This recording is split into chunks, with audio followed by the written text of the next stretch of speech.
¿Qué amigos? Bienvenidos a este 2.5 Gasteiz, viernes, día 2 de diciembre, bueno, fin de semana. Creo que la semana que viene mucha gente coge toda la semana de puente, o sea, nada, desde creo que ya este mismo viernes tarde, incluso la DGT va a abrir ese periodo de control de carreteras precisamente porque se prevé que cerca de, no sé si he entendido bien, pero cerca de 2 millones de coches se puedan mover en las carreteras, digamos, del paralelo vasco de alguna forma, ¿no? Solo el País Vasco, ¿eh? O sea, que ahí es nada. Bueno, en cualquier caso, si salen este puente, este fin de semana o se marchan, mucha precaución con la carretera, que son fechas como para pensárselo dos veces, ¿eh? Siempre las fechas son para pensárselo conducir, siempre es para pensárselo dos veces. En cualquier caso, disfruten si se marcha fuera y bueno, pues eso, es un puente largo, la verdad es que salvo algunos que trabajamos, otros a disfrutar, y a disfrutar mucho. Bueno, 2 de diciembre, decíamos, ya hoy además también se encienden las luces navideñas en la ciudad, aparte de que también hoy inauguramos en nuestro Belén, el Belén de la Florida, de un jardín de la Florida de 1800, uno de los jardines más importantes que tenemos en el País Vasco, uno de los jardines que le damos poca importancia y sin embargo es uno de los jardines más importantes, más bellos, más bonitos del entorno, sin lugar a dudas. Bueno, ayer les decíamos, hoy con nosotros Martín Garchendía, que viene cada 15 días más o menos con nosotros, siempre es un verdadero placer, el síndico de Gasteiz, de Vitoria, ¿qué tal estás? Hola, Martín, bien, aquí estamos, bien? aquí estamos, sí, en las puertas de este puente también, aunque...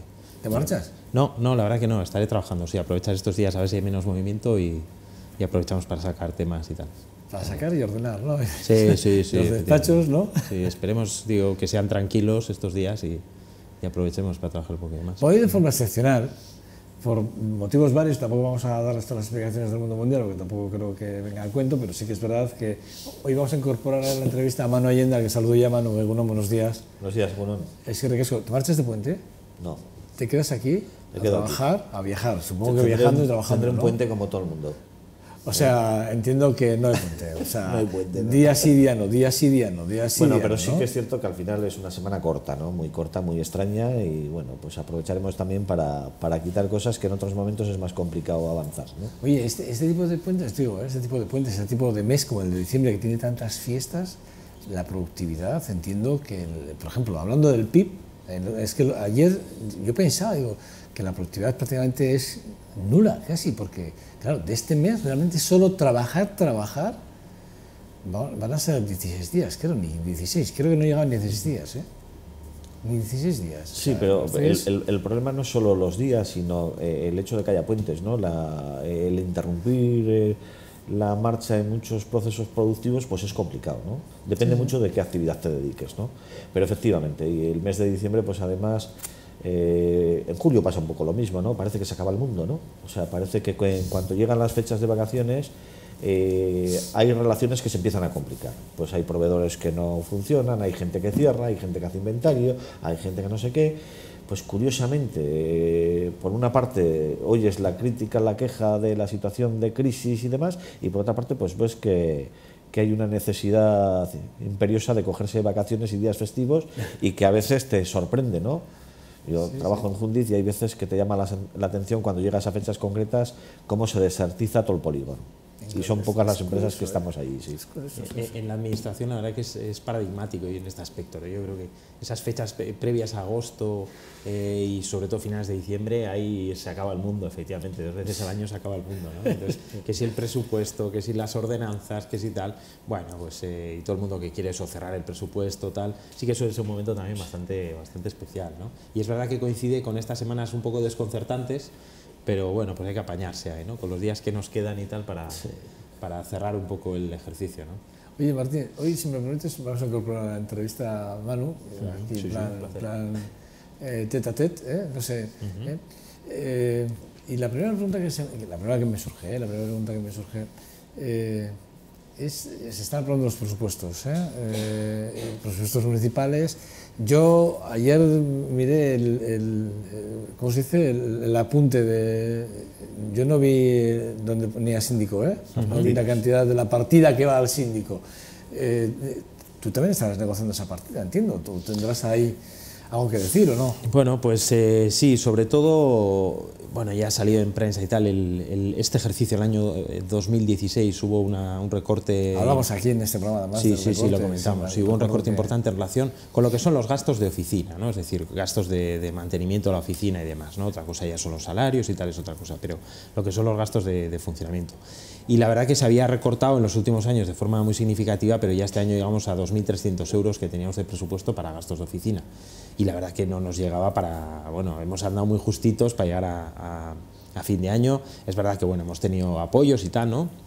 Es decir, al final hemos podido solventar el ejercicio, pero andamos muy justitos, ¿no? Entonces sí que nos gustaría llegar a las cuantías de los años anteriores, que aún así estaban recortadas, están significativamente reducidas, pero bueno, este año ha sido un poco exagerado. Todavía no he tenido ocasión de ver la partida que nos corresponde, pero bueno, la miraremos y, en fin, en función de qué importe muestre, pues habrá que hacer gestiones o... Pero no te llaman, no te dicen, Martín, ¿no te parece que esta cantidad está bien o no? ¿Tienes que ser tú el que te tienes que De preocupar? momento no, pero sí, está claro que hasta ahora la verdad que no habíamos hecho un seguimiento muy detallado. Este ejercicio fue especialmente cuando nos dimos que se había aprobado el presupuesto y se había producido ese recorte, porque hasta entonces se mantenía, ¿no? Rondaba en torno a los 6.000 euros, una cosa así, no es gran cosa, pero... Y este año, cuando fuimos a primeros de ejercicio, pues nos dimos cuenta que se había recortado. En la administración pasa esta cosa, ¿no? Que tiene su aspecto positivo, pero también dudoso, ¿no? Es que en la medida en que gastes menos, se te recorta el presupuesto hasta el punto que has gastado, ¿no? Entonces, ejercicios que tienes un gasto menor, pues claro, ahí se te corta, ¿no? Bueno, eso puede tener su sentido, pero a su vez puede conllevar a que uno, por mantener esa cuota de presupuesto, pues procure hacer gastos y tal, ¿no? No es nuestra filosofía. Nosotros gastamos aquello que entendemos que es necesario, imprescindible, pero necesitamos un margen, claro, de un pequeño colchoncillo, ¿no? Para imprevistos, pues como en este año que acudimos al Congreso de Girona, tuvimos que hacer un par de viajes más, entonces bueno, eso ha constituido un cierto incremento, ¿no? Pero como digo, esta cosa, ¿no? Cuanto menos gastas, menos te dan, pero bueno, en fin. Fíjate que se entiende que se tiene que ser responsable, ¿no? En este sentido, no te doy dinero público y en alguna forma tú, oye, pues mira, yo no me lo gasto todo porque he sido, imagínate, porque he mirado el euro, el céntimo, ¿no? Y mira, pues hemos sido capaces de ahorrar, pero no me penalices por ello, por ser encima coherente, ¿no? De alguna forma, ¿no? Con el... Sobre todo cuando hablamos en estas cuantías que son escasas, ¿no? Sí, que son 2.000, ya ¿no? muchos Son miles de euros, euros, pues es entendible, ¿no? Pero bueno, estamos hablando de unos pocos miles de euros. Pero bueno, yo soy... Vamos, se te obligan a gastarte todo para que el año que viene no te recorte. Es un poco esa filosofía, que yo ya digo, no le veo muy de excesivo sentido. Tampoco. Entiendo que el presupuesto hay que ejecutarlo, ¿eh? Pero sobre todo cuando hablamos de estas partidas así modestas, pues no le veo mucho sentido, porque es verdad que hace falta un colchón, en fin, unos pocos miles de euros, pues para si surge alguna contingencia y tal, ¿no? Bueno, ya digo, haremos control y espero que no tengamos ningún problema este año. Estamos escuchando las noticias, van muy rápidas. Hoy hablábamos fuera de cámara de que hoy sí que es verdad que es el día de gracia de los pinches de Avechuco y teóricamente mañana es el desalojo. Estamos diciendo que creemos que tanto Manu como tú como yo pensamos que habrá buena voluntad y que realmente no van a poner ninguna... Hoy convocaban a los medios a la mañana, no sabemos qué querrán decir, pero bueno, en principio ayer también escuchamos a los Bartolos, que por cierto, la que se está montando también con ellos en el casco de el tema de si tráfico, que si no, que si todos los días hay peleas, bueno, mal rollo, ¿no? Que se suele decir, ¿no? Que se genera mal rollo. Pero sí que es verdad que hoy mañana debería ser ese desalojo, es el Día de Gracia, y esperamos que que el desalojo sea voluntario sin ningún tipo de, ¿no? Que se marchen, incluso igual mañana ya no estén, decía Manu, ¿no? Decías antes de alguna forma. Sí, yo supongo y espero también, ¿no? Que se produzca en condiciones pacíficas, porque bueno, al fin y al cabo pues la justicia se ha pronunciado, el fallo está ahí y no hay mucho más, ¿no? En ese aspecto, es decir, el desalojo se producirá y por tanto si se produce con la máxima tranquilidad, pues mejor que mejor. Entiendo que sería lo más adecuado, ¿no? En el caso del casco antiguo, ¿tienes ya alguna reclamación de algunos vecinos con el tema de los Bartolos? Bueno, hemos tenido alguna, no en los últimos tiempos, pero sí que hemos tenido, sí, el año pasado, así alguna queja en relación con, bueno, pues cierto temor por parte de algunos vecinos en relación con o situaciones de este tipo en el casco viejo y tal, bueno, eso es competencia de la policía local, ¿no? Sobre todo, pues tomar medidas, y de la Ertzaintza en su caso también, ¿no? Pues para evitar este tipo de situaciones. El casco viejo es un barrio que yo creo que hay que proteger especialmente, que hay que cuidar especialmente, porque tiene una problemática particular y, bueno, pues a la que hay que destinar más medios, ¿no? No solo medios policiales en absoluto, sino medios de fomento, culturales, de todo tipo, ¿no? Y hay que cuidarlo especialmente porque, ya digo, tiene una problemática especial. Entonces, bueno, haremos seguimiento a esta cuestión también, pues para ver cómo evoluciona y que no vaya a mayores, ¿no? ¿Teméis, o sea, o te han trasladado el temor de que los pichis acaben o no con los Bartolos? A pesar de que los Bartolos han dicho que no, que por problemas familiares y diversos motivos, que no tienen relación con ellos nada más que los... Pero sí que es verdad que parte de la familia de los Bartolos que viven en Avechuco sí que tienen relación con ellos, y de hecho solían pasar de una casa a otra y compartir cenas y comidas y demás. Y me extraña que con los Bartolos de Avechuco sí que tengan relación, que son parte de la familia de los Bartolos que están en el caso antiguo, y con estos no. Es un poco extraño, ¿no? Pero ¿hay algún cierto temor? ¿Te han trasladado ese tipo de temor a algún ciudadano? Bueno, ¿no? Lo que se ha trasladado a los medios de comunicación, no sé, pues habrá que ver cómo evolucionan las circunstancias, ¿no? Y en función de eso, pues actuar desde distintos enfoques, ya digo, también desde el punto de vista social, pues ver, bueno, qué salidas hay, qué alternativas, en fin, yo sobre todo creo que hay que tratar esta cuestión con calma y con serenidad, ¿no? Y bueno, pues procurar mantener la paz social y la paz ciudadana, y para ello pues poner todos los medios a la disposición, ¿no? Me hablas de la recomendación que se ha hecho, ¿no? Que habéis emitido en relación a las escuelas infantiles de Orcharo y de Zaramaga por la falta de accesibilidad a estos centros. No es la primera vez que nos encontramos con falta de accesos adecuados. Ya hemos tenido alguno que también creo que hablamos en su día con el tema de pasos de peatones mal colocados, accesos de paradas de autobuses mal situadas, con riesgos para los alumnos cuando pasaban y tal. Uno más. Yo pensaba que esto ya estaba superado, pero cuando veo esta recomendación me queda un poco también otra vez perplejo. Sí. Y he visto, y he estado viendo realmente el mapa de Google Earth para verlo exactamente, pero bueno. Sí, pues la verdad que a nosotros también nos llamó la atención, ¿no?, esta cuestión. Fue a través de un padre, de un ciudadano, que nos planteó, bueno, pues que el aula de gateo de la Haurreskolak Ortzaro pues parece ser que no tenía el tamaño adecuado, que entendía, porque a mí sí que me gustaría resaltar antes de nada, ¿no?, es decir, la alta calidad de las instalaciones de las haurreskolas municipales y del servicio que allí se presta, y en este caso sí que hablo por conocimiento directo, porque, en fin, yo he tenido niños y han ido a muchas haurrescolas y la verdad que siempre, vamos, no tengo más que buenas palabras, ¿no?, para el servicio y para las instalaciones, ¿no? Pero nos planteaba esta cuestión de la sala de gateo en concreto de la Haurreskolak Ortzaro del Casco Viejo, ¿no? Y bueno, pues acordamos hacer una visita, hablamos con el personal del Departamento de Educación Municipal, y bueno, allí nos plantearon que, bueno, pues que el aula de gateo reunía las condiciones legales. La verdad que nos dio una impresión razonable, adecuada, quizás un poco limitada en comparación con la alta calidad del resto de las instalaciones, pero bueno, hay aspectos de distribución quizás mejorables y tal, pero bueno, en general nos pareció el aula de gateo que era adecuada, ¿no? La cuestión se planteó sobre todo con la falta de accesibilidad, ¿no? Es decir, la dificultad de acceder de la planta baja a la planta primera, porque no hay ningún ascensor, ningún acceso en definitiva, ni para los niños ni para los padres con sillas y tal, ¿no? Entonces sí que eso nos llamó la atención. La verdad nos choca, ya sabemos que no es una situación nueva, pero entendemos que no está justificada, ¿no?, en los tiempos actuales, ¿no?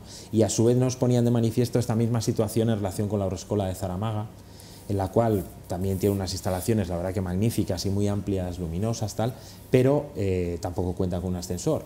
Y en ese caso, bueno, pues era llamativo, digamos, las complicaciones que suponía para el personal, pues cuando tenían que bajar los críos abajo, cuando iban al comedor, etcétera. Bueno, era una cosa complicada, ¿no?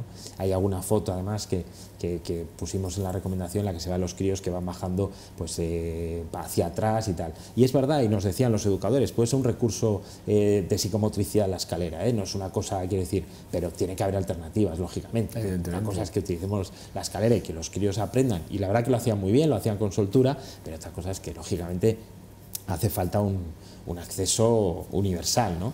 Y esto ya pues tiene que ver no solo con los niños, con los padres, sino con las personas en silla de ruedas, incluso el personal que pudiera tener algún tipo de discapacidad, etcétera, ¿no? Estamos viendo Sí. parte de las instalaciones. Lo que no cabe duda es que la sala reúne las condiciones de la normativa en relación con las haurrescolas. Ya digo, es una sala agradable y estaba bien acondicionada. Por parte de algunos profesores se manifiesta que quizás la distribución sería mejorable, pero bueno, en ese sentido consideramos que, bueno, que es una aula adecuada, ¿no? Pero sobre todo más grave nos parecía esta cuestión. Somos conscientes de que eso tiene un coste económico, tiene una repercusión presupuestaria, pero bueno, la ventaja que tenemos es que, bueno, no es cuestión nuestra. Estamos hablando de barreras arquitectónicas, Exacto, en definitiva, exacto, y esto, exacto. vamos, Y en un que hay servicio una de este regulación tipo, con claro. clara, o sea, es decir, Incluso, pues ahí se ve, ¿no? Las escaleras, la verdad que es una escalinata imponente, ¿no? La definía yo en la Haurrescola de Zaramaga. Y bueno, pues los ahí se les ve haciendo a los niños, se les ve ahí. Y se apañaban bien, la verdad, bajando y tal, pero bueno, pues eso ya digo, no es lo suyo, ¿no? Lo suyo es que hubiera un acceso a través de ascensor. Pero o repito, algún es que hay una norma que regula esto. Sí, sí, ya, sí, o sea, sí. esto teóricamente no se puede permitir, ¿no? Sí, sí. Hay Manu, además, yo creo que tú esto conoces algo más. En ese sentido, yo creo que, ¿no?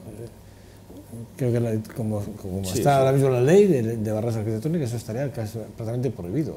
Hay muchos centros, ¿verdad?, que están construidos anteriormente a la ley. Es que ese es el problema. Esa es la cuestión. El Pero problema es que hay centros, lo mismo que hay actividades privadas, pues hay también pues, actividades públicas que se construyen, se ponen en marcha en un momento en que no existe este nivel de exigencia y que pues se tiene que ir adaptando.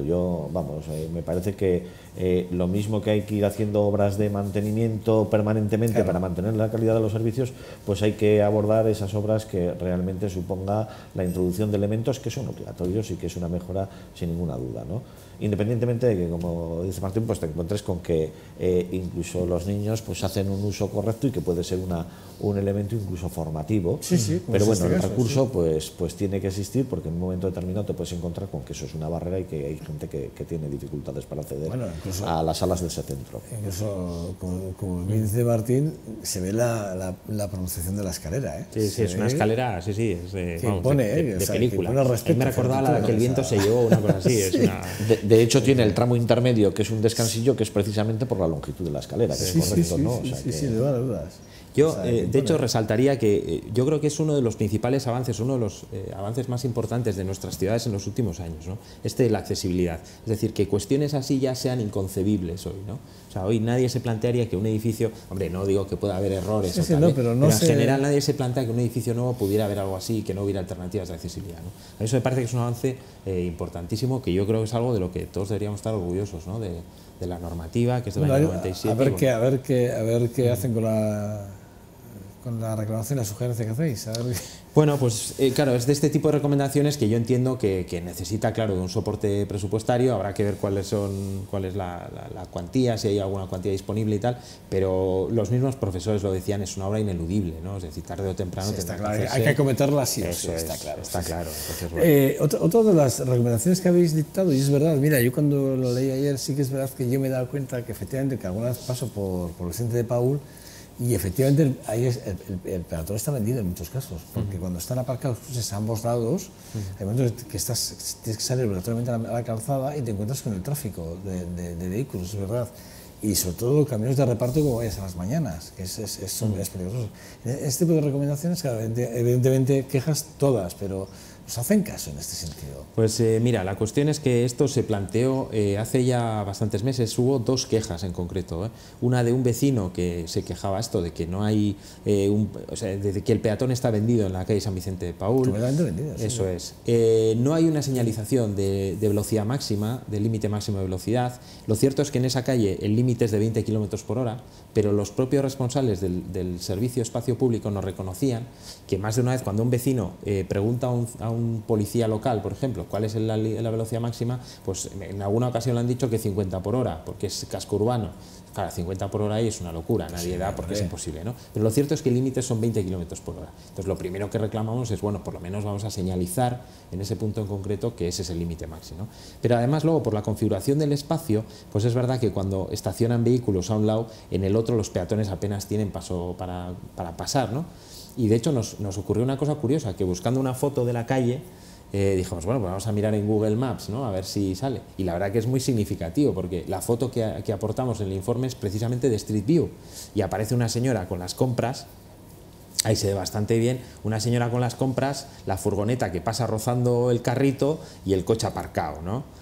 Al lado, precisamente en la Euroscola, claro. El espacio que hay, efectivamente. Eso es, y prometo que no está buscada, vamos, que es la foto de Street View, y ahí se ve perfectamente que la señora se tiene que tirar al muro y que, en fin, está un poco vendida ahí, ¿no? Y eso está ligado a su vez con otro accidente que ocurrió a finales del año pasado en un portal, creo que es el número 5, si no recuerdo mal, de esta misma calle, de calle San Vicente Paul, a las altas horas de la madrugada, un coche pegó justo con la esquina de un portal, ¿no? Produciendo daños en la fachada del edificio.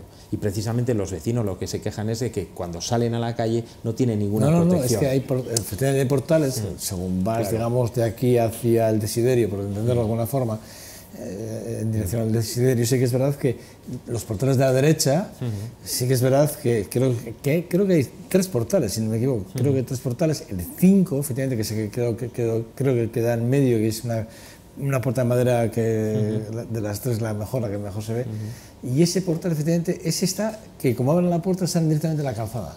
O sea, sí, es calzada, exacto, no hay... Exacto. Y entonces, bueno, pues ahí también hemos venido reclamando pues una cierta protección, pues pivotes o alguna alternativa a los vecinos. Y ahí también destacaría que, a pesar de los múltiples intentos que hemos hecho, digamos, para una solución o una respuesta más o menos certera, por una parte no estamos satisfechos, debo decirlo también, con la respuesta que el ayuntamiento da a los vecinos en esta cuestión, porque... ¿Qué es? Cuando se produce este accidente, los vecinos plantean que, hombre, pues que los peatones tienen riesgo y que además se afecta a una conducción de gas que podría producir daños, ¿no? Había un contador de gas, ¿no? Y entonces la respuesta que se le da es que el ayuntamiento no protege las instalaciones privadas de las comunidades o algo así. Claro, la pregunta evidentemente no iba por ahí, la reclamación no iba por ahí, iba por la protección de los peatones, ¿no? Entonces ese enfoque que se le da pues no nos gustó mucho. Y luego otra respuesta también que se le remite es que en las calles donde hay balcones, o sea, no se colocan pivotes salvo cuando hay balcones por debajo de los 3 metros. Y lo cierto es que tenemos ejemplos en el casco viejo múltiples en los que no se da esta condición y también hay pivotes. En resumidas cuentas, yo no sé si en ese punto tiene que haber o no pivotes, pero creo que los vecinos tienen derecho a, en fin, cuando salen a la calle, pues estar cualquiera de estas calles que tiene acceso a vehículos, todos es vía pública. Fíjate, me está acordando ahora de la calle Barrancal. La calle Barrancal, que es muy ancha, hay un tramo que es muy ancho. Ese tramo, la única diferencia que hay, que tú sabes que hay diferencia, es porque el propio Pavés, el dibujo que hacen diferencian como que se entiende que hay un acceso de zona peatonal, el centro de la calzada, porque ves que están los desagües justo en la mitad, y porque en el lado izquierdo hay coches aparcados, y dices, bueno, pues será que eso será para aparcamientos, pero es que tú ves desierta la calle, y salvo por eso, que te puedo decir que, pero estás vendido, o sea, no se sabe una equidistancia de alturas que pueda marcar el acceso peatonal o no. Eso puede tener cierta lógica, digamos, para no constreñir el paso de los peatones, es decir, entendemos la lógica de esto, ¿no? Es decir, para que los peatones discurran, bueno, pues a lo largo de toda la calle y tal, ¿no? Ya veis, ahí hay un montón de pivotes en determinadas calles y ahí, bueno, pues estás protegido. Pero el problema se produce cuando el peatón es el que se ve arrumbado, el que se ve desplazado, ¿no? En esas vías, es decir, cuando se perjudica la seguridad, en definitiva, ¿no? Si ahí hubiera un calmado muy intenso del tráfico, si realmente los vehículos fueran a 20 por hora, pues seguramente no habría problema, pero el problema es con eso, con furgonetas, con vehículos que van a otra velocidad y entonces los peatones se ven vendidos ahí. Es increíble, ¿eh? Con el tema de la LICH, ya hablamos aquí, le hemos puesto, yo creo que no ha habido medio de comunicación que no se haya preocupado con la falta de documentación del 2008. Ya tienes respuesta de la Sánchez 21. Sí, bueno, efectivamente nos congratulamos porque hemos obtenido una respuesta que no es una respuesta, digamos, que ponga solución al asunto, porque efectivamente se desconocen algunos aspectos de esta cuestión, pero sí que por lo menos nos tranquiliza que se hayan hecho indagaciones, que se haya hablado con los responsables en aquel momento, con gente, con personas que conocían las circunstancias de esta subvención y tal, ¿no?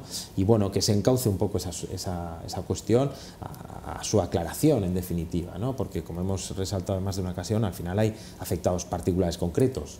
y entonces hay que ver cuál es la situación, ¿no? Como digo, nos dan cuenta de las indagaciones, de los trámites que se han llevado a cabo para clarificar la cuestión, pero yo creo que todavía, en fin, hay labor por hacer. ¿La comisión de investigación que se va a abrir en el ayuntamiento está justificada de alguna forma, o no? Bueno, nosotros la última información que tenemos es que se va a hacer una auditoría de los expedientes LARED para ver qué documentación hay y tal, ¿no? Ya digo, me parece que es una medida positiva, ¿no? No sé si la fórmula tiene que ser una u otra, pero por lo menos que se clarifique la cuestión y que se vea, ¿no? Pues, sobre todo, ya digo, en aquellas situaciones, a mí lo que me preocupa a mí más es que tiene su traslación al momento actual, ¿no? Negocios, subvenciones que se pudieron otorgar en su día, que hoy en día pues, pueden estar sin resolver, ¿no? Y entonces aclarar estas cuestiones me parece importante. Yo aquí he insistido, y aquí Manu me entenderás, yo aquí alguna vez he pedido, aquí en las tertulias, creo, además contigo, sí, en alguna, ¿no? Coincidimos en el que estuvimos hablando del tema de la responsabilidad que puede tener Sánchez 21 con respecto a lo que ha pasado en las organizaciones de la Areche. Claro, la Areche en el 2008, si no recuerdo mal, estaba Gonzalo Arroita, ¿no? Al frente, creo, ¿no? Por entonces, Gonzalo Arroita. Es decir, y por entonces yo no sé si además el Areche era un ente independiente del Sánchez 21. Luego sí que realmente que fue absorbido de alguna forma, o sí que se integró dentro del Sánchez 21. Pero ¿qué responsabilidad puede haber política, política y técnica en un momento determinado de una situación como la que estamos viendo, de falta de una documentación que es importantísima ahora mismo? Estamos viendo de la importancia que tiene, ¿no? ¿Cuál puede ser la responsabilidad? Porque claro, hay que decir que los consejos son políticos. Sí, pero yo no es por no decir que no es una responsabilidad política, pero a mí me parece que independientemente del modelo de gestión que adoptes desde lo público, porque hay veces que se constituyen sociedades o se gestionan con la fórmula jurídica que sea, a mí me da igual. En el momento en que tú terminas o cambias el modelo de gestión, la documentación pública tiene que seguir en la administración, porque eso pasará a depender de otro departamento. A mí me parece que en lo público, independientemente del modelo de gestión, lo que no se puede hacer es las cosas de palabra. De palabra puedes animar, puedes incentivar, pero al final tiene que haber un soporte legal, tiene que haber una documentación, tiene que haber un expediente que soporte las decisiones y los recursos que se destinan, ¿no? Y ahí ese expediente sí que hay una obligación pública de guarda y gestión de esa documentación. Y es lo que no puede ser, que llegue un momento determinado que tampoco ha pasado tanto tiempo y que tengas que recurrir a la memoria de determinadas personas. Eso debería estar documentado. Y lo mismo que ahora se estudian y se analizan decisiones de hace 50, 100 o 200 años, tendrías que poder comprobar el estado de tramitación de un documento de hace 10 años. Es que es inconcebible que eso no sea así, ¿no? Y, a ver, errores se pueden cometer, despistes puede haber, incluso puede haber un error que suponga la pérdida de un expediente ese en concreto. Ha habido traslados de por medio, ha habido cambios del modelo de gestión y se podría dar el caso. Pero aquí a mí me da la sensación, yo por lo que oigo y por lo que he leído, que aquí el problema está en que la gestión en su momento no se hace de una forma correcta, sino que es una gestión verbal. A mí no me preocupa que sea una sociedad anónima o que sea un instituto o que sea un departamento en concreto, por mucho que se le cambie el nombre 25 veces. El expediente físico debería estar, ¿no? Eso es lo que yo, aquí en este caso Martín también... Sí, yo coincido plenamente, me parece que efectivamente es así, es decir, cualquier actuación administrativa tiene un soporte documental y más allá, pues cuando supone un gasto económico y tal, evidentemente tiene que tener un soporte, ¿no? Entonces, bueno, pues habrá que ver. ¿Qué crees que cómo debería de acabar? ¿Tú cómo crees que deberías de acabar? Además, como jurista que eres. Yo espero y desearía que acabara la cuestión... Apareciendo la información. Efectivamente, por supuesto. Es decir, aclarándose, clarificándose cómo se hicieron las gestiones, cuáles eran los compromisos, no en este caso, sino también en otros, y concluyendo que la gestión fue adecuada. ¿Hay más casos, por lo que te estoy entendiendo? Bueno, yo no afirmo, pero puede haber más casos. Es decir, nosotros conocemos uno, hemos tenido, alguna vez lo he citado, hemos tenido un par de casos, tampoco son muy relevantes, en los cuales se nos ha manifestado esto mismo. Es que entre líneas se está entendiendo. Sí, por ahí. No, pero tampoco quisiera extender ninguna sospecha. Es decir, hemos tenido un par de casos en los cuales los ciudadanos sí que nos han transmitido esta idea de que los acuerdos eran, pues de alguna manera verbales, que los compromisos se cumplían. ¿Cómo se puede hacer un acuerdo? Pero ¿qué tal? ¿Cómo se pueden tener unos acuerdos verbales y decir, el ciudadano es muy generoso diciendo que se cumplían, ¿no? De alguna forma. A mí me parece, estamos hablando de cosas que a mí me... vamos, Pero ya digo, yo tampoco quisiera generalizar. me he porque, hecho las bueno, manos para eso- a la cabeza pensando que es una entidad pública, ¿eh? Acuerdos verbales, me parece, bueno, No es lo habitual, desde luego, ni es lo que debería ser, claro. lo habitual no sé si debe ser o no, pero me parece una negligencia, vamos, supina. Bueno, hablas de las plusvalías, y hablas de las plusvalías concretamente en el caso de una herencia, además, y de un familiar que convive con su madre hasta el fallecimiento. La bonificación es del 95%, creo que vienes a hablar, y que al final tiene que pagar 9.000 euros simplemente por, ojo, y tú dices, ojo, cuidado con el empadronamiento. Explícalo. Pues la verdad que es uno de los casos más, yo diría que dolorosos que se nos ha Creo que lo hemos planteado hablado últimamente. alguna vez más, ¿no? Sí. En algún otro caso, De diferente. otro caso, sí, de este no, pero en concreto se trata de una persona, bueno, de una mujer en concreto, una hija que estuvo cuidando a su mujer en los últimos, a su madre durante los últimos 5 años de su vida aproximadamente y tal. Y bueno, pues se encuentra en una situación ahora en la que nadie reconoce este hecho por el simple hecho, valga la redundancia, de que no estaba empadronada en esa vivienda, ¿no? Ella está empadronada en otra ciudad, pero ya digo, convivió los últimos 5 años pues cuidando a su madre. Demostrable, ¿no? ¿Eh? Completamente demostrable, creo decir. Exactamente, esa es Está la empadronado, pero esa es la cuestión. documentación de Hay que asistía al documentación médico, de todo o sea, tipo, de todo tipo. Y entonces se encuentra con, bueno, aparte de las consecuencias personales que ha tenido el fallecimiento de su madre y tal, ¿no? En fin, y el gran pesar y el gran dolor que eso supone, ¿no? Pero sobre todo el dolor añadido que supone que la administración no reconozca estas circunstancias, ¿no? Y le está afectando por parte de la Seguridad Social, que le ha denegado una pensión de supervivencia, ¿no? Pues al cuidador, ¿qué tal? Por este mismo hecho, por no estar empadronado, y el ayuntamiento de momento, y eso es lo que por lo menos esperamos corregir eso, pues tampoco le ha reconocido la bonificación, la plusvalía, porque tampoco reconoce este hecho. Y ya digo, con un abrumador cúmulo de pruebas que demuestran que ella estuvo conviviendo allí. Y de hecho la ley y la jurisprudencia dicen que el padrón es un indicio, es una prueba, pero que caben otras pruebas de la residencia efectiva. Porque, es decir, el requisito no es el padrón, es la residencia efectiva. Pero sin embargo el padrón se utiliza como, digamos, como prueba única, y no es prueba única. Entonces estamos peleando en eso, ¿no? Pero sobre todo eso, ¿no? Nosotros que vemos la cara a la ciudadanía y que hablamos con ella, ¿no? Pues nos damos cuenta de lo doloroso que puede resultar algunas veces la actuación administrativa, pues esta actuación fría y no excesivamente ponderada, ¿no? Ya digo, intentaremos corregir esta situación, pero sobre todo sí que advertir en este aspecto, ¿no? Es decir, si alguien está conviviendo con sus progenitores y tal, en el cuidado y tal, bueno, pues que cuide de empadronarse, porque luego de cara a la herencia tendría que demostrar esa residencia efectiva para poder aplicarse la bonificación, ¿no? Es curioso el tema, ¿eh? Curioso el tema, ya digo, muy doloroso. ¿Crees que sí? Son 1.000 euros además. Sí, sí. A una familia además que no tiene recursos económicos. Sí, bueno, y quiero decir, y aunque los tenga, bueno, en este caso la heredera no, pero se dan otra serie de circunstancias familiares y demás que, es decir, hacen dolorosa la situación, ¿no? Y observar que la administración responde pues de esta forma fría y tal, o sea, ya digo, resulta muy doloroso, ¿no? Para alguien que está digiriendo todavía esa pérdida, pues que venga la administración y diga, no, usted no convivió con su madre, ¿no? Además, este tipo de noticias o de información lo que hacen es alimentar leyendas negras, leyendas urbanas, de estas de, no, pero fíjate, porque luego ha venido los fulanito y ha estado con 4 facturas, ha declarado que vivía no sé qué y la han empadronado, claro. Que es mentira, pero bueno, es decir, esto lo que hace es alimentar este tipo de... Pues en este caso las pruebas, ya digo, son abrumadoras. Sí, me tenemos consta. Un dossier gordísimo y bueno, las presentaremos, y en eso estamos, y bueno, esperamos que se resuelva, por lo menos en lo que atañe al ayuntamiento, que se resuelva. Solo con documentación médica, que tiene que ver a patadas, claro, de sobra. Todas las visitas médicas, efectivamente. Eso es tremendo lo que tiene que haber. Hablas del tema de los envenenamientos. Hemos escuchado al concejal a Pello López de Munal, hemos escuchado hablar y creo que se habló también con el Colegio de Veterinarios de Álava para ver exactamente qué cantidad de envenenamientos tenían registrados, y no aparece ninguno. Esta es la cuestión, ¿no? Este es el... Una leyenda tremenda, puede ser una leyenda, ¿no? Bueno, pues... O interesada por parte de alguien, ¿no?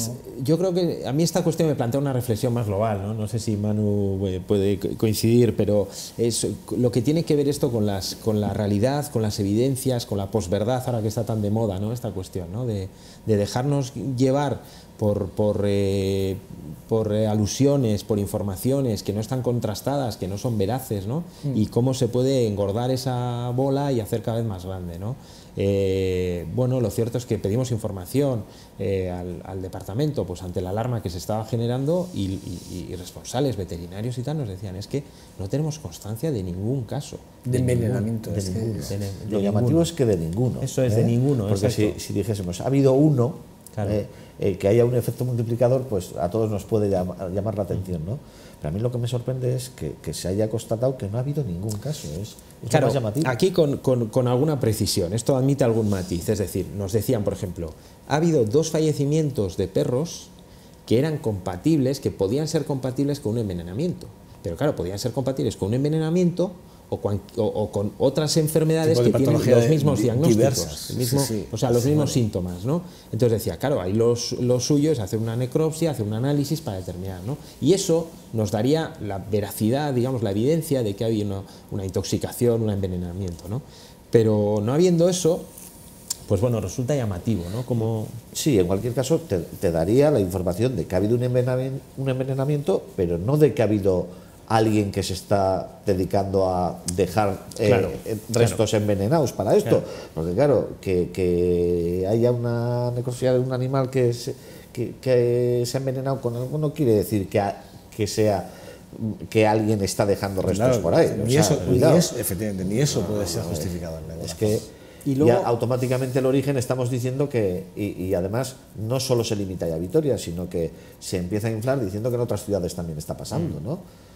Pues efectivamente, yo creo que vivimos en una sociedad hoy en día que la información, la inmediatez de la información es increíble, pero la falta de contraste y de rigor es terrible, ¿no? Sí. Y dices, sí, la rapidez nos llega todo al momento ya, o sea, te enteras, antes había cosas que no eran noticia, ahora es noticia incluso lo que pasa en el otro extremo del globo, ¿no? En Australia, pero realmente ¿qué capacidad de contraste y de verificación hay?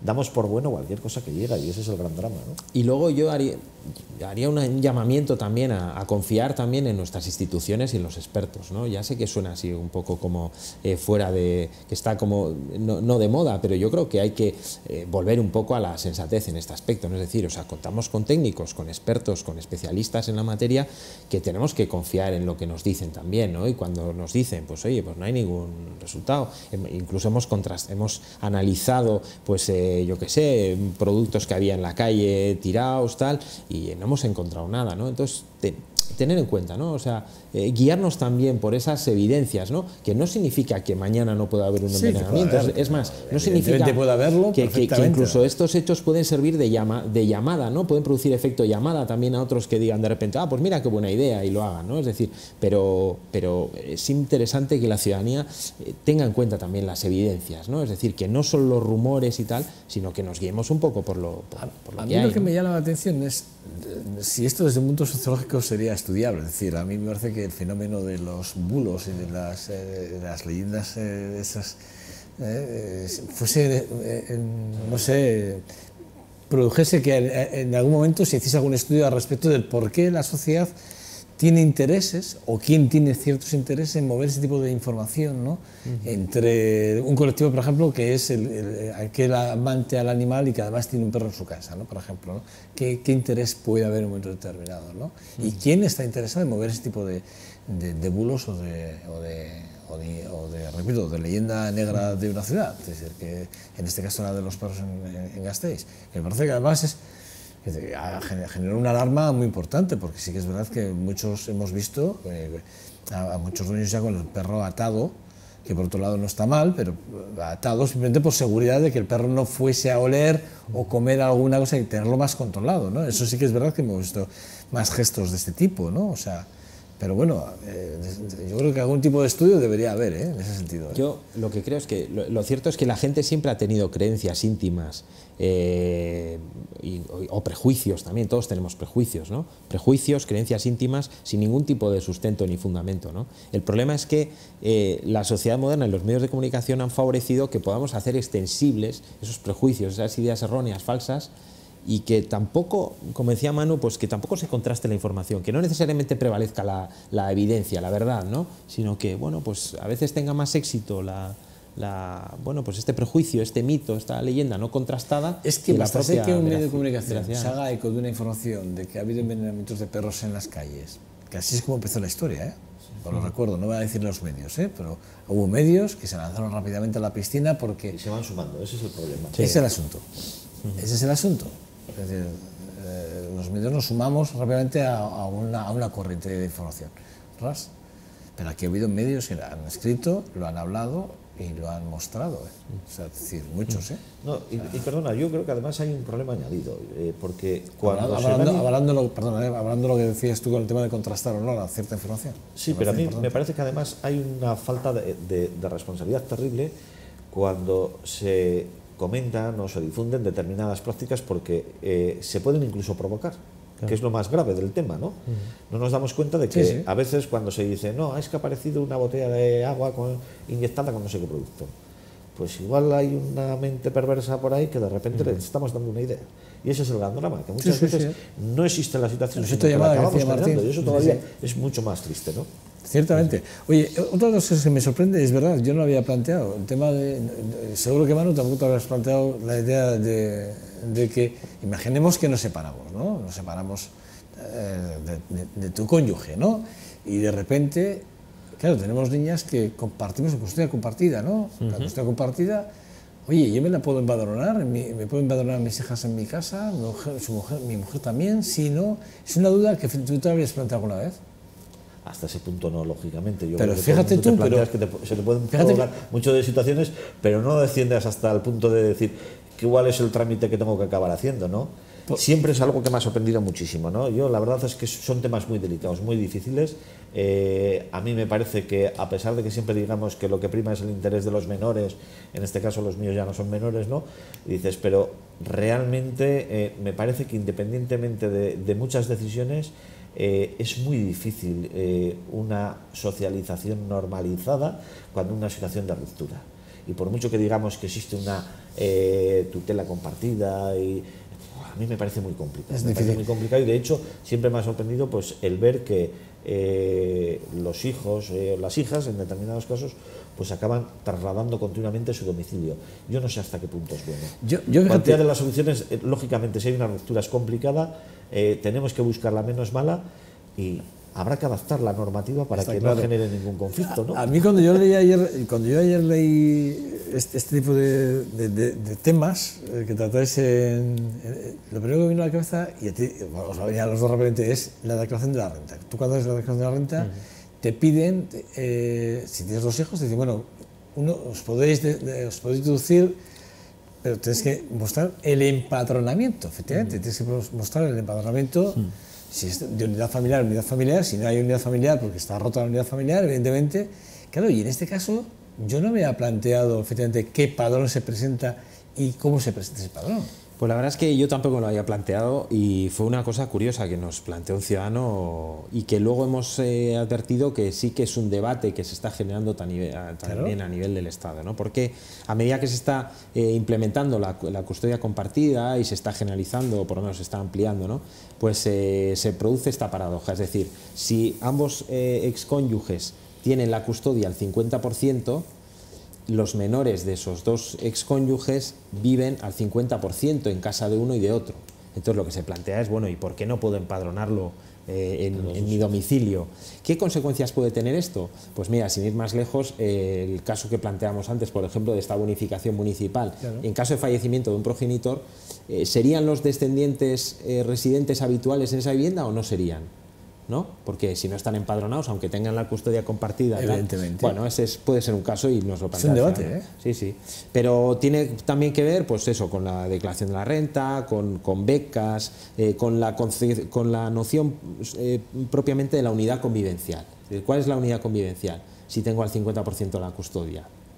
¿Soy yo solo o soy yo con mis 2 hijos o mis 3 hijos o lo que sea, ¿no? Bueno, lo cierto es que la normativa estatal solo contempla la posibilidad de empadronarse en un único domicilio, con lo cual hoy por hoy la normativa no contempla esta posibilidad, es decir, por ejemplo, empadronarse en 2 viviendas a la vez, ¿no? Bueno, a su vez podría plantear otros problemas, como sería a dónde notificamos, por ejemplo, ¿no? Si la administración quiere notificar algo, ¿qué lo hace? ¿A un domicilio y al otro? Lo cierto es que hay centros educativos, lo están haciendo habitualmente, también lo digo, o sea, circulares y tal, están remitiendo al padre y a la madre a domicilios distintos, ¿no?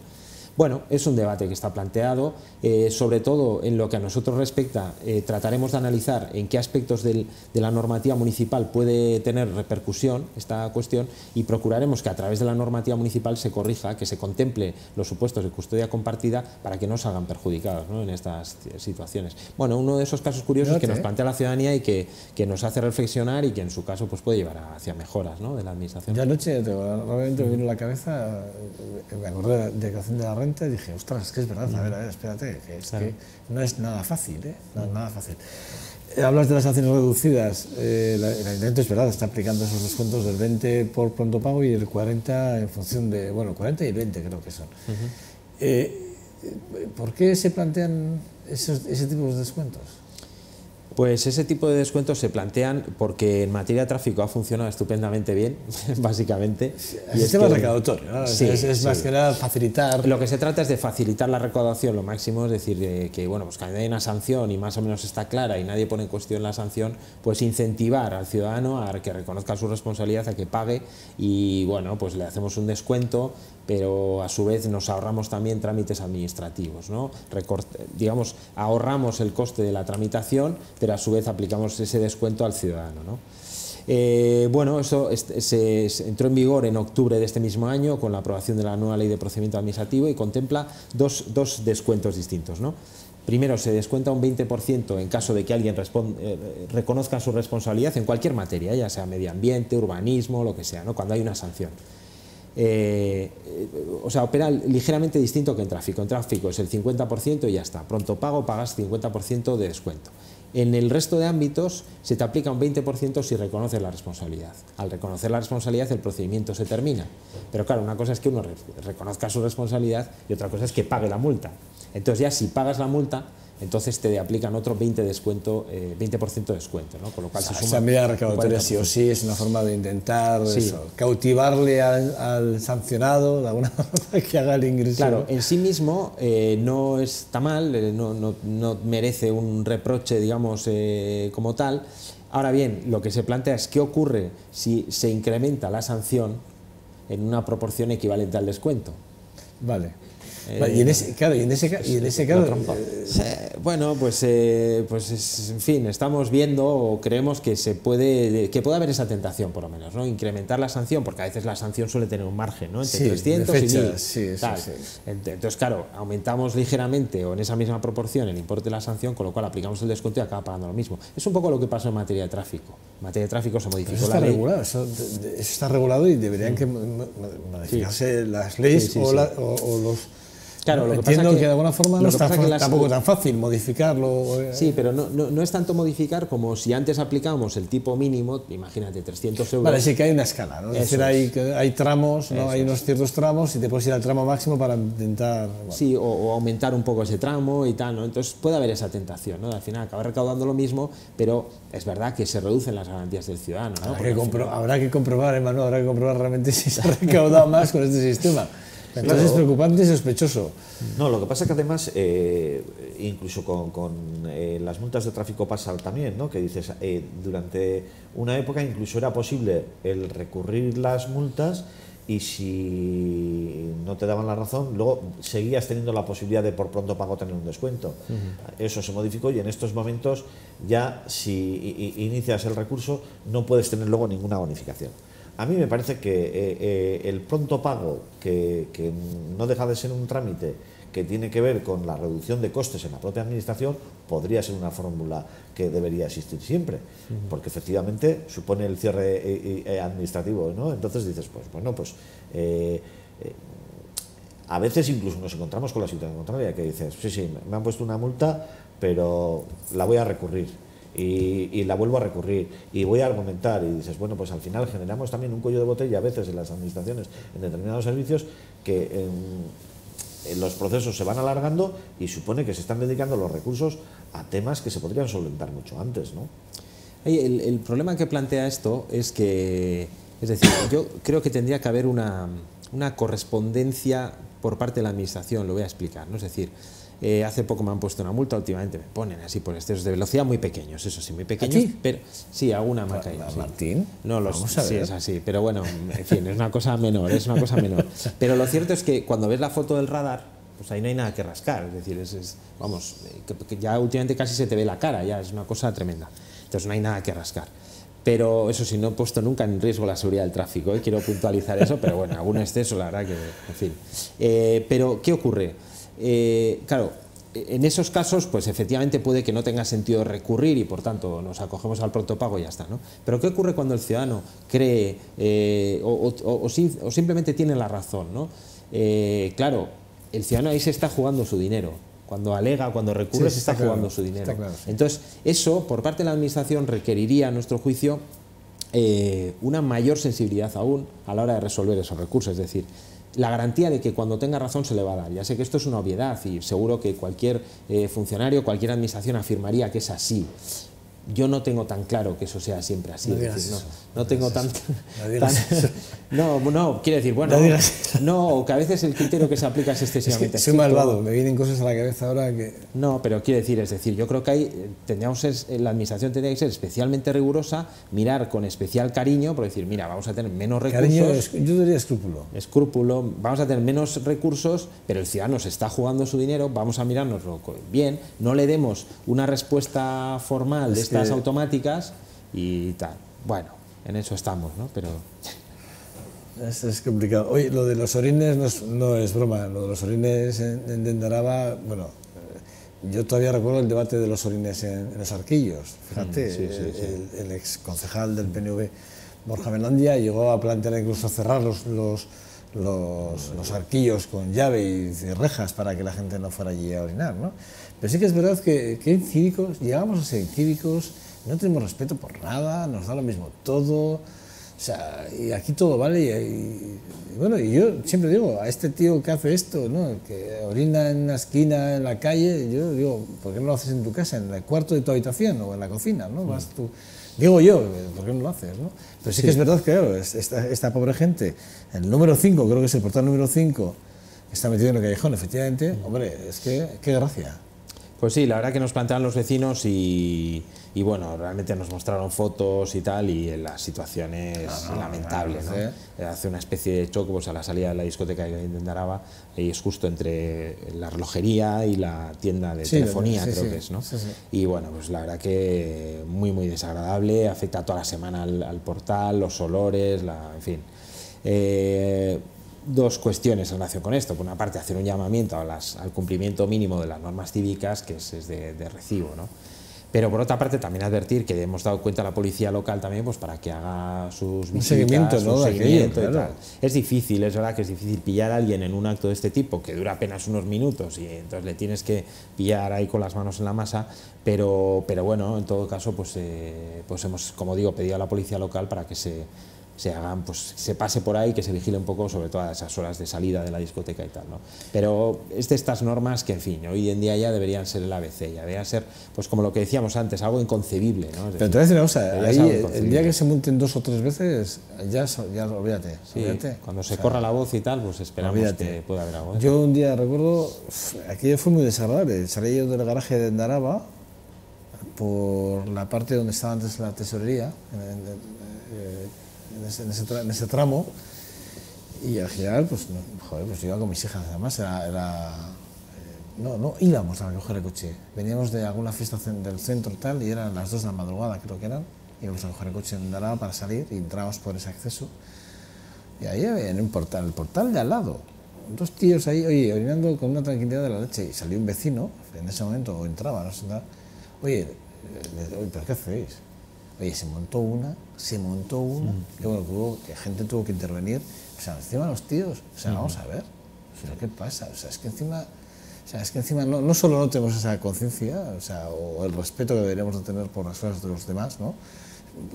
Tú a los tuyos lo que quieras, pero con los demás ten un mínimo de respeto, ¿verdad? Oye, se montó una tremenda, pero ahí los tíos, oye, tranquilamente, además haciendo sus risas, estaban ahí orinando y haciendo sus risas, haciendo ahí, ¿sabes? Ese tipo de cosas, hombre, yo creo que... ¿no? Sí, pero hay que multarlas. Sí, lo que pasa es que en este tipo de situaciones hay veces que también se suscita el debate de si realmente el equipamiento de muchos establecimientos de hostelería reúne las condiciones necesarias, ¿no?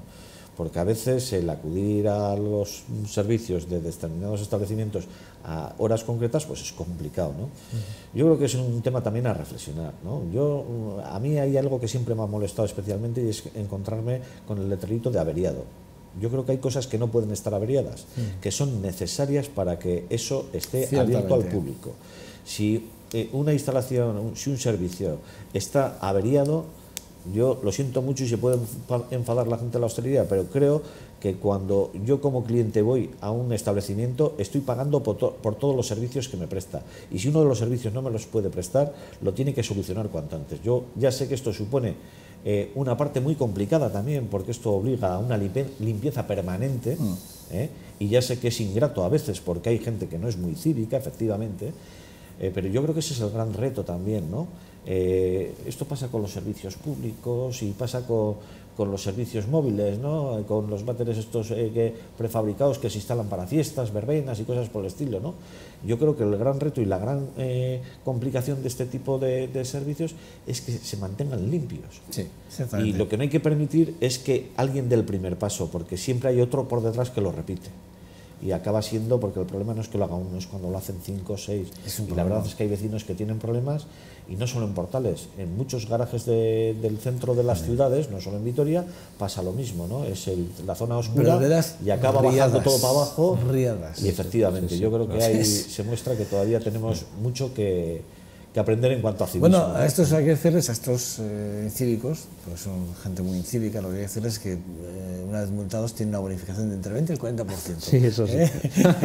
Que pueden acogerse a ese tipo de bonificaciones. Siempre y cuando asuman su responsabilidad. Siempre y cuando asuman su responsabilidad. Tampoco está claro. Que si les pillan con las manos en la masa, que la masa es masa, creo que pocas palabras, pocas justificaciones pueden no apelar. Para terminar, muy rápidamente, muy brevemente, pero del 23 al 25 de noviembre fue el Congreso Internacional de Defensores del Ciudadano en Girona. Así, a modo de 140 caracteres, ¿cuál sería el resumen que hace Martín Garchendía de ese primer congreso? Bueno, el resumen es que no estamos solos, efectivamente en el mundo hay muchas instituciones de este tipo, en muchos ayuntamientos, y digamos que las conclusiones que se extraen de ese congreso son, en definitiva, que consideramos que es una institución que facilita la calidad democrática de las instituciones locales, que es una institución muy cercana al ciudadano y que trata de esos aspectos que le preocupan de su día a día, y desde ese punto de vista reclamar un marco legal para la institución a nivel internacional, con una serie de características bien definidas, ¿no? Y a partir de ahí también se reclamaba en el Congreso pues, la posibilidad de participación o la apertura de nuevos espacios en organismos internacionales también de defensorías, de ombudsman y tal, pues para tener voz también desde el ámbito local, ¿no? Y es un poco la conclusión, es decir, la necesidad de crear una red de ciudades que tienen. Había gente allí pues, de Reykjavik, París, Belgrado, Ucrania, en fin, había un montón de países, ¿no? Y bueno, pues como digo, posibilitar esa red de colaboración. Vino alguien incluso de Colombia, de Argentina, también vinieron de Sudamérica, y bueno, pues eso, reclamar en definitiva a la institución que se dote de un marco jurídico y crear esa red también de colaboración. Eso es la institución perfecta, la perfecta desconocida, es decir, todavía no acabáis de calar en la sociedad. Y eso es un problema de la propia institución, o de que ya en la propia institución, ya no digo la institución del síndico, sino la institución, el propio ayuntamiento. Por ejemplo, en este caso, tampoco el hecho, por ejemplo, de que no tenga la creencia de que hay que dotar un presupuesto más digno, por ejemplo, eso hace también de alguna forma que no se vea a la institución como algo tan importante como debería de ser. La verdad que allá donde existe, allá en los municipios que existe, yo creo que está bien considerada la institución, y yo la hago extensible también a Vitoria y es por lo menos yo la impresión que yo tengo, ¿no? Es decir, que está bien considerada. Otra cosa es, lo hemos comentado muchas veces, hay regiones como Cataluña en la que hay muchas instituciones, el presidente Puigdemont acudía a la apertura del Congreso y ellos están muy identificados con esta figura, reclamaban al Fórum de Síndicos que participara en la elaboración de la nueva ley local para contemplar esta figura, es decir, parece claro que la nueva ley de régimen local catalana contemplará la figura con su aplicación extensiva, por lo menos a partir de un número determinado de ciudadanos. Y aquí pues la cuestión es que bueno, nosotros lo reclamamos en su día, la ley de instituciones locales, lo planteamos, pero parece que no cuajó, ¿no? Bueno, es una labor de gota a gota y esperemos que, pues eso, que en el futuro pues se vaya implantando poco a poco, ¿no? Pero tenemos que hablar algún día, ya no hoy, pero tenemos que hablar de las recomendaciones que sí han hecho, no sé para cuándo tenéis prevista la memoria, ¿no? Pero sí me gustaría, ¿no?, contrastar la memoria, por ejemplo, de hace 2 años con la próxima que hagáis, que será para marzo, el año que viene. Sí, solemos elaborarla a lo largo del primer trimestre, pero igual presentarla pues, en torno a junio. Por ahí. Eso, junio. Bueno, pues a ver, comparativamente con hace 2 años, ¿vale? No con el año anterior. Claro, hace 2 años que creo que puede ser donde podemos ver un poco el muestreo de lo que supone la oficina del síndico en Gasteiz y cuál ha sido su avance o su retroceso en un momento determinado. En todos los niveles, ya no solo en cuanto a reclamaciones o consejos que se le haya dado o recomendaciones como vosotros le llamáis al ayuntamiento, sino también el sentir del ciudadano, ¿no? ¿Cuántas habéis admitido De acuerdo. Martín Garchendía, un lujo, siempre un verdadero placer. Muchas gracias, igualmente. Manu Allende, ¿qué te iba a decir a ti? Que agradecerte, te hemos dejado solo como el de Fuenteovejuna hoy, te hemos dejado aquí solo, pero te has quedado aquí conmigo. Y te agradezco personalmente el esfuerzo. Y después de estar aquí no hay ningún inconveniente en colaborar con la emisión del programa. Un lujo también. Muchas gracias. De verdad, créeme, bueno, un lujo. Gracias a los dos, ¿vale? Que os vaya muy bien el fin de semana si cogéis puente. Ya me habéis dicho que creo que Manu que no y tú tampoco. Yo tampoco. Yo tampoco, ¿eh? O sea, que ya somos tres que puente, os dice puente, no vamos a tener. Algunos días de fiesta sí, ¿eh? Sí, pero pocos. Gracias a los dos, ¿vale? Pasamos un fin de semana también, ¿vale? Bueno, entonces hasta aquí acabamos este 2 minutos 5 Gasteiz. Recordamos que además, en lo deportivo ayer, por cierto, el Alavés 0-3 allí en Girona contra el Nastic, y hoy además Baskonia, a ver si rompe esa mala racha de esos 2 partidos perdidos, Liga y Liga. A ver si hoy se rompe la mala racha en el Fernando Buesa Arena. Bueno, ahí estaremos para animar. Sean buenos, pasen un buen fin de semana y si tienen puente también disfruten del puente, del fin de semana. Por cierto, creo que va a llover por toda la península, eso es decir, eso es lo que han dicho. Pero bueno, llueva o no llueva, al mal tiempo, buena cara. Agur, sean buenos, agur.